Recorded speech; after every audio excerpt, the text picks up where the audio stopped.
DeathsTalker here. So I thought I'd talk to you about how, you know, the racing community back in the 80s was absolutely screwed over by the government. How, you ask? Well, let me tell you. Well, if you're not aware, racing cars, motorcycles, whatnot, if they're using gasoline, generally what they're using is leaded gas. Now, a lot of you young folks probably are going, what's leaded gas? Because the gasoline you buy at the pumps nowadays has no lead in it. Lead is a toxic element that can cause, you know, nervous system damage, brain damage, etc., etc., etc. And it was removed from pump gas. I believe it was in the early 80s. It was sort of phased out. So now the reason lead was put in gas, because first thing it does, it boosts the octane on gasoline, and the octane is what the efficiency that the fuel burns at. The other thing that lead does, lead actually lubricates valve seats. Now the valve seats are these little rings that sit in on the valves, and what they do is they're generally of a soft metal, and there's a lot of wear that goes in with these valves because of the heat, the crud and whatnot, and a little bit of lead in there actually extends the valve seats. Now this was essentially for cars built in the 50s and the 60s because they were made out of a softer material. Now eventually what happened was, in the late 70s, most cars and most motorcycles didn't need lead for valve seats anymore. And so what happened was, eventually, you know, along with environmental concerns, leaded gasoline disappeared. Now in the racing industry, they don't need the lead for lubricating the valve seats, but what they do need the lead for is for boosting the octane. Because regular gasoline, you know, generally it's 91, 92, 93 octane. Well, racing fuel, when I first started racing, we were using 104 octane, and when I got my my factory race engine, we had jumped up to either 107 or 109. I can't remember. There were so many numbers thrown back and forth back then, I can't remember exactly what it was. And we needed the octane because when you increase the compression on the engine, you actually get what's called pre-ignition or detonation, which is the gasoline goes off before the spark, and that's what causes damage to your pistons, your cylinders, your cylinder heads. You know, a lot of times when you talk about guys, they put holes in their cylinders, and it's a detonation that does that. So by using a higher octane, you know, fuel, you know, you sort of prevent that from happening. So let's fast forward a little bit.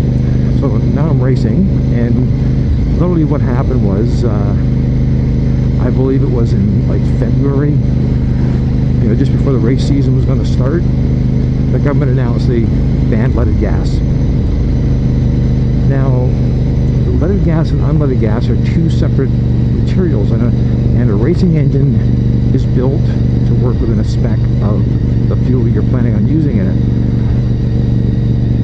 So we had guys, you know, who were going down to Daytona, and of course in the United States they still had leaded gas, so the guys just didn't have a problem, and they actually brought gas back for themselves for the first part of the season. And unfortunately I wasn't one of them, and there was a lot of back and forth with the government saying, oh, okay, well, we're not going to really ban it right now, and then, oh yeah, it's banned, and it just became an absolute nightmare.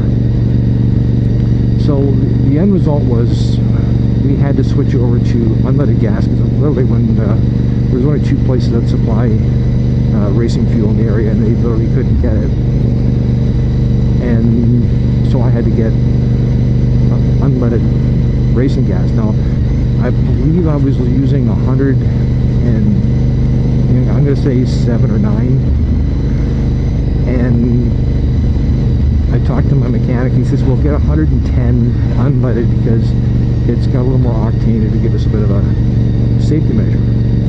So we did. And I went out for the first track day of the season before the first race to get some time on the bike, trying to leave the brake in the engine and sort of the jetting and whatnot, because this was a brand new factory engine, all tuned to the 9s, and the bike was running really good. Like, it was running really good. And about lunchtime we put it up in the stand and proceeded to pull the cylinder head off to take a look and see how the pistons looked, because that's how you did 250s back then. And the piston was absolutely destroyed. It didn't have a hole in it, but actually, here's a picture of it, so you can actually see what it looked like. I sort of hang on to stuff like this to remind me about mistakes. And you can see all those little pinholes all around there. That's detonation. So basically, the top of the cylinder was being melted off, along with the top of the piston, and all the little bits of metal were going into the cylinder itself, and they were actually chipping away at the Nicky liner. 250s, they had this really hard type of chrome called Nicky, and it's like only 2 places in the world it can be done. And the Japanese are really good at it, and that's one of the reasons why a lot of bikes have Nicky liners. Well, both my cylinders were actually in pretty bad shape, but you can recover them a bit depending on how bad the damage was, and the damage on these guys were pretty bad. So the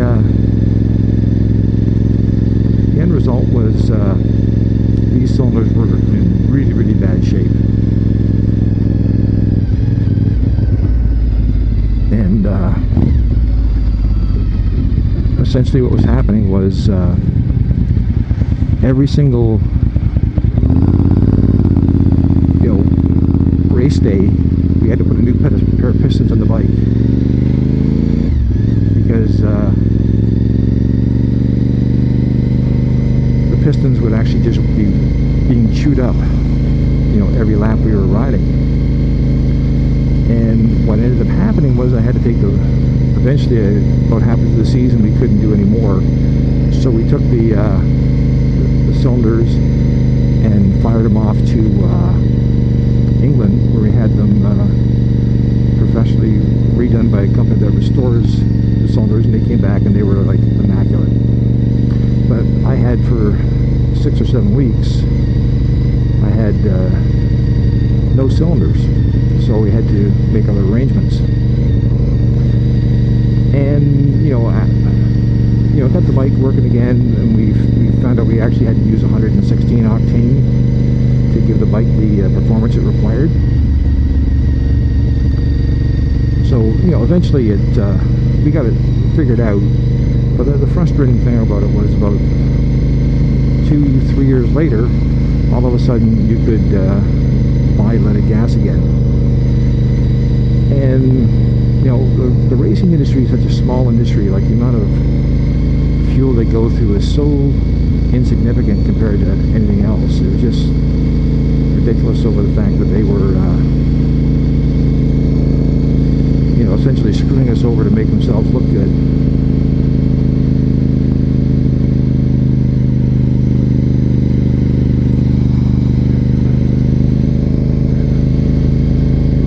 So anyways, that's the little story about how the government screwed over the racing industry in Canada. And of course, nowadays you can just walk into a race and fuel place and still buy leaded gas. But I ended up with a couple of years of hell because of it. So anyways, DeathsStalker signing off.